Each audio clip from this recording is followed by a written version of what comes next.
कल्पना करें वह व्यक्ति जो सबसे कम ध्यान देता है, जो दूसरों को दरकिनार करता है और रास्ते में किसी को चोट पहुंचाने में संकोच नहीं करता, वह अचानक शीर्ष पर पहुंच जाता है। ऐसा लगता है जैसे ब्रह्मांड उसे बुरा व्यवहार करने का पुरस्कृत कर रहा है। अब एक पल के लिए सोचिए, क्या यह बस एक संयोग है या इसके पीछे कुछ और गहरी ताकत काम कर रही है? क्या दुनिया अच्छाई को नहीं बल्कि शक्ति को पुरस्कृत करती है? सफलता को अक्सर मेहनत, ईमानदारी और दया का इनाम माना जाता है, लेकिन असल दुनिया में कभी कभी वही लोग सफल होते हैं जिनका पारंपरिक नैतिक मूल्यों से कोई लेना देना नहीं होता। और इस रहस्य को समझने के लिए हम फ्रेडरिक नीत्शे के दर्शन की गहरी खोज करेंगे, जो केवल नैतिकता पर सवाल नहीं उठाते बल्कि सफलता के प्रकृति को ही चुनौती देते हैं।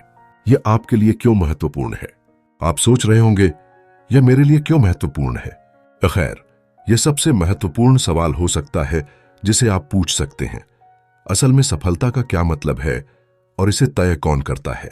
नीत्शे के विवादास्पद विचार शक्ति के बारे में आपको एक पूरी तरह से नया दृष्टिकोण दे सकते हैं।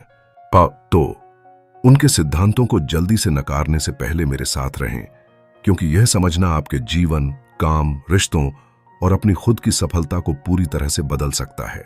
नीत्शे कौन थे? नीत्शे का जीवन और संदर्भ। फ्रेडरिक नीत्शे का जीवन उनके दर्शन की तरह ही जटिल और गहरा था।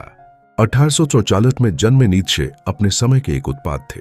19वीं सदी तेजी से औद्योगिकीकरण, वैज्ञानिक प्रगति और धार्मिक उथल पुथल का दौर था।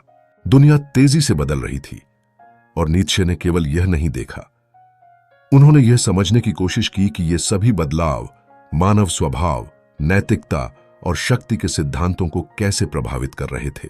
नीत्शे और मूल्य संकट नीत्शे की एक गहरी अंतर्दृष्टि थी। जब उन्होंने कहा कि ईश्वर मर चुका है, इसका मतलब यह नहीं था कि ईश्वर सचमुच मर गए, बल्कि यह था कि पारंपरिक धार्मिक मूल्य जो पश्चिमी सभ्यता के लिए सदियों से आधार रहे थे, अब अपनी अहमियत खो रहे थे। बिना ईश्वर के मानवता को एक संकट का सामना करना पड़ा। हम कैसे अर्थ, मूल्य और नैतिकता पा सकते हैं जब हमारे पास एक दिव्य सत्ता नहीं है जो अच्छा और बुरा निर्धारित करें? नीत्शे आज क्यों प्रासंगिक हैं? आज के समय में नीत्शे के विचार शायद पहले से कहीं ज्यादा प्रासंगिक हैं। हम एक ऐसी दुनिया में जी रहे हैं जहां सफलता अक्सर इस बात पर निर्भर करती है कि किसी के पास कितना प्रभाव, नियंत्रण या शक्ति है। नीत्शे की वह विचारधारा जिसमें पारंपरिक नैतिकताओं पर सवाल उठाया गया, आज के समय में हमें समझने में मदद करती है कि क्यों ऐसा लगता है कि बुरे लोग अक्सर सफल होते हैं। नीत्शे का प्रमुख विचार, शक्ति की इच्छा। शक्ति की इच्छा का क्या मतलब है? शक्ति की इच्छा नीत्शे का एक मूलभूत विचार है। यह केवल प्रसिद्धि या संपत्ति की इच्छा नहीं है। नीत्शे के लिए यह उस शक्ति की इच्छा है जो व्यक्ति को अपनी दुनिया को नियंत्रित करने, दूसरों पर प्रभाव डालने और अंततः अपनी कल्पना के अनुसार वास्तविकता को फिर से आकार देने के लिए प्रेरित करती है। यह जीवन का सबसे बड़ा उद्देश्य है, खुद को लगातार सुधारना और अपनी पहचान को परिभाषित करना। आत्म प्रभुत्व शक्ति की इच्छा का मतलब सिर्फ दूसरों पर नियंत्रण नहीं है, यह अपने ऊपर नियंत्रण प्राप्त करना है। यह डर, आलस्य, संकोच और बाहरी चुनौतियों को पार करने की इच्छा है। यह केवल यह नहीं है कि आप अपनी दुनिया को कैसे आकार देते हैं, बल्कि यह भी है कि आप खुद को कैसे आकार देते हैं। शक्ति का आधुनिक हसल में इस्तेमाल। अब अगर हम आज के समय को देखें, चाहे वह टेक्नोलॉजी के क्षेत्र में हो, स्टार्टअप्स में हो या सोशल मीडिया की दुनिया में, हम देख सकते हैं कि लोग बहुत ही ताकत की इच्छा से प्रेरित हैं। यह इच्छा उन्हें सैकड़ों घंटे काम करने, लगातार नेटवर्किंग करने और सफलता के लिए नए नए रास्ते खोजने के लिए प्रेरित करती है। नीत्शे के अनुसार ये लोग बुरे नहीं होते, वे बस शक्ति की इच्छा को समझते हैं और अपने क्षेत्र में सबसे ज्यादा प्रभाव डालने के लिए इसका उपयोग करते हैं। शक्ति की इच्छा का शोषण, उदाहरण के लिए एलोन मस्क का नाम लें। वह चाहे जिस तरीके से भी काम करें, लेकिन उनके विचार और दृष्टिकोण ने दुनिया को बदल दिया। यह शक्ति की इच्छा का आदर्श उदाहरण है। एलोन मस्क ने दुनिया के सामने अपने विचार रखे और उसे एक नई दिशा दी।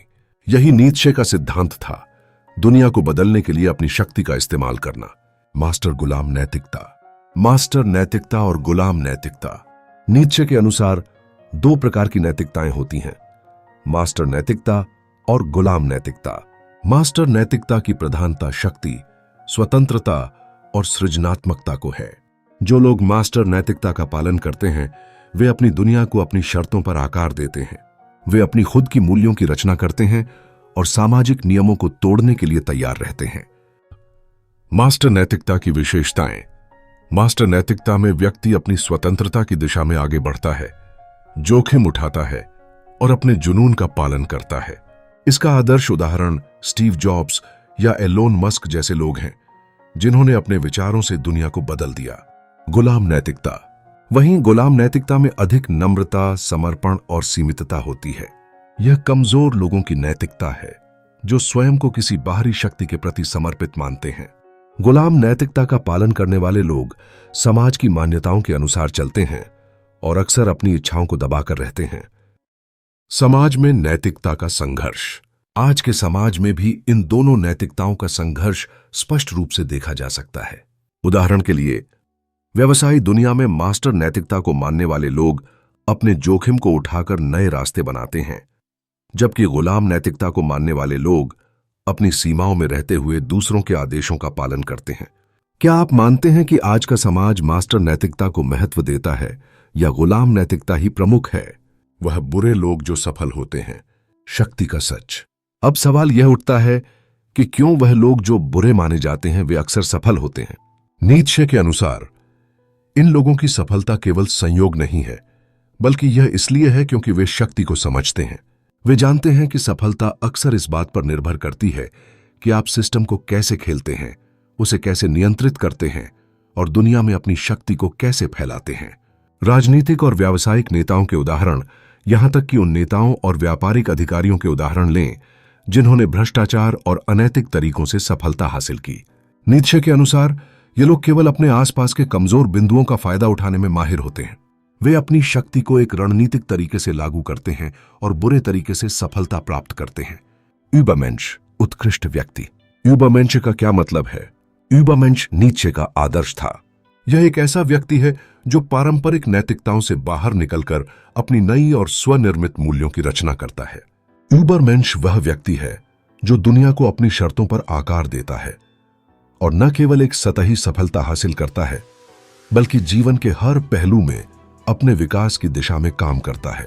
नीत्शे के अनुसार सफलता केवल अच्छाई या नैतिकता का पुरस्कार नहीं है, बल्कि यह शक्ति की इच्छा, आत्मनिर्भरता और अपने रास्ते पर चलने की क्षमता से जुड़ी हुई है। यदि दुनिया वास्तव में शक्ति को सम्मान देती है तो बुरे लोग अक्सर विजेता बन जाते हैं, क्योंकि वे शक्ति की क्रीड़ा को समझते हैं और इसका इस्तेमाल करते हैं।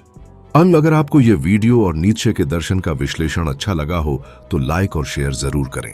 साथ ही सब्सक्राइब करें और बेल आइकन दबाएं ताकि आप हमारे आगामी वीडियो देख सकें। अब हम जानना चाहते हैं कि आप क्या सोचते हैं। क्या आप नीत्शे के विचारों से सहमत हैं? क्या आपको लगता है कि आज का समाज शक्ति को सम्मान देता है या अच्छाई की महत्ता है? नीचे कमेंट्स में अपनी राय दें और इस चर्चा को आगे बढ़ाएं।